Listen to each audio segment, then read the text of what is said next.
இனிய வணக்கங்களுடன் உங்கள் ஸ்கைடெக். இன்றைக்கி நம்ம AG4 மிஷின் அதில் ஒயர் பான் ஆகி கட் ஆகிடுச்சு. இப்போ அந்த ஒயரை எப்படி ஈஸியாக மாற்றுறதுன்ற விஷயத்தை நாம் பார்த்துருவோம். ஃபஸ்ட்டு நம்ம லூஸ் பண்ண வேண்டியது கார்பன் கேப் இருக்கும், அந்த ஸ்க்ரூவை ரிலீஸ் பண்ணிக்கிறோம். அதுக்கு அடுத்தபடியாக பேக் சைட் கவர் 2 ஸ்க்ரூ மட்டும் இருக்கும், அதையும் ரிமூவ் பண்ணிடுறோம். அதை ரிமூவ் பண்ணி எடுத்தோம்னா கார்பன் கேப்பும் எடுத்து போட்டாச்சு. இப்போ பார்த்தீங்கன்னா ஒயர் துண்டாக பிட்டாக நிற்கிது. ஒயர் கிளிப் இருக்கும், அந்த கிளிப்பில் இருக்கிற ஸ்க்ரூவை ரிமூவ் பண்ணி நம்ம இருக்கிற அந்த பிட்டு ஒயரை நம்ம எடுத்துடலாம். பார்க்குறதுக்கு தான் கொஞ்சம் அப்படி இருக்கும், ஆனால் ரொம்ப ஈஸியான வேலை தான், சிம்பிளாக முடிச்சிடலாம். ஒயர் கிளிப்பு இதில் டைட்டாக இருக்குது. மிஷினோட இந்த கலராக இருக்கான்னு பார்க்காதீங்க, இது கம்பெனியில் ஓடுற மிஷினு, அதனால் வெறும் ஆயிலாக இந்த கலரில் தான் வரும்.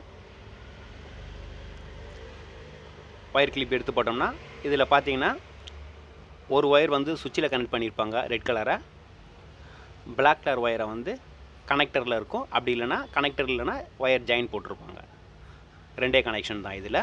இப்போ நம்ம வேறு ஒயர் எடுத்துருக்கோம். சுவிட்ச் ஸ்க்ரூவில் இதை முறுக்கிக்கலாம்.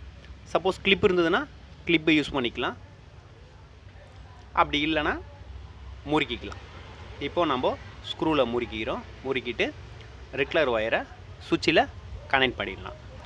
ரொம்ப ப்ரெஷர் கொடுத்து டைட் வைக்க வேணாம், சுவிட்சுடைய கனெக்ட் பாயிண்ட்டு உடஞ்சிரும். ப்ரெஷர் மட்டும் கொடுக்காமல் டைட் பண்ணிக்கோங்க. டைட் மட்டும் வச்சா போதும், அழுத்தி டைட் வைக்கணும்னு அவசியம் இல்லை. அழுத்தி டைட் வச்சிங்கன்னா சுவிட்சு உடஞ்சிரும். ஒயரை மட்டும் ட்ரெஸ்ஸிங் பண்ணி அந்த ஒரு கேப் இருக்கும், அந்த கேப்பில் போட்டுட்டு இப்போ நியூட்ரலில் இதில் கனெக்டர் பிளாக் இருக்குது, கனெக்டரில் கனெக்ட் பண்ணுறோம். பை சான்ஸ் கனெக்டர் இல்லை அப்படின்னா அந்த ஒயரை ஜாயிண்ட் அடித்தா போதும். இதில் கனெக்டர் இருக்குது, நான் கனெக்ட் பண்ணிட்டேன். கனெக்ட் பண்ணி முடித்த பிறகு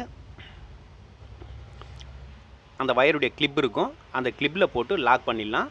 அதுக்கு ஒயர் கட்டாமல் இருக்கிறதுக்காக கீழே ஒரு ரப்பர் இருக்கும், அதை பொசிஷன் பண்ணிவிட்டு ஒயர் கிளிப்பை டைட் பண்ணிட்டோம்னா முடிஞ்சுது வேலை. ரொம்ப சிம்பிளாக முடிஞ்சிடும். ஏன்னா இதெல்லாம் பார்த்திங்கன்னா சைட்டில் வேலை செஞ்சுட்டு இருப்போம், அந்த நேரத்தில் கட் ஆகிடும்.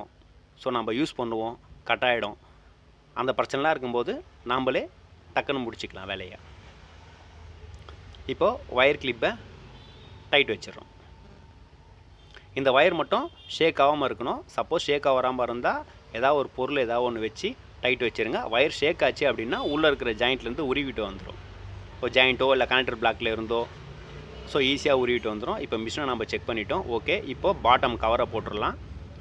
பாட்டம் கவர் போடும்போது கவனிக்க வேண்டியது முக்கியமான விஷயம், ஒயர் ஏதாவது சரியாக பொசிஷன் இல்லாமல் இருந்தோன்னா கவரில் மாட்டிக்கும். ரெண்டாவது, நம்ம ஒவ்வொரு தரம் கழட்டும் போதும் ஏதாவது லூஸ் கனெக்ஷன் இருக்கான்னு செக் பண்ணிக்கோங்க.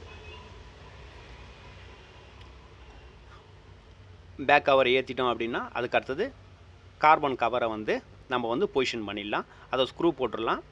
ஸ்க்ரூ போட்டு ஃபுல் டைட் வச்சாலும் ஃபுல் டைட் வைக்காமல் பாட்டம் கவரை டைட் வச்சுட்டு அப்புறம் இதை வச்சுக்கலாம். வேண்டளவு நார்மலாக வச்சுக்கலாம். சில நேரத்தில் பார்த்தீங்கன்னா, சில மிஷினில் பார்த்தீங்கன்னா கார்பன் கவரை நீங்கள் டைட் பண்ண உடனே கொஞ்சம் லைட்டாக தூக்கிக்கும், லாக் ஆகாமல் இருக்கும். அதனால் சொல்கிறேன். அப்படி தூக்கிக்கல அப்படின்னா கார்பன் கவர் டைட் வச்சிடலாம். பை சான்ஸ் அப்படி தூக்குது அப்படின்னா பாட்டம் கவர் டைட் வச்சுட்டு அப்புறம் இதை வச்சுக்கோங்க. இப்போ பாருங்கள், பாட்டம் கவர் டைட் வச்சிடறோம். சிம்பிளாக எமர்ஜென்சியாக முடிஞ்சிடும். ஒரே ஒரு கட்டிங் பிளேயர், ஒயரை கட் பண்ணுறதுக்கு ஒரு கட்டிங் பிளேயரும் ப்ளஸ் கட்டுறதுக்கு ஒரு ஸ்க்ரூ ட்ரைவரோ டெஸ்டரோ ஏதோ ஒன்று இருந்தாவே வேலையை ஈஸியாக முடிச்சிடலாம். எல்லாமே பிளாஸ்டிக்கில் டைட் பண்ணியிருக்கிற காரணத்தால் ஈஸியாகவே வந்துடும்.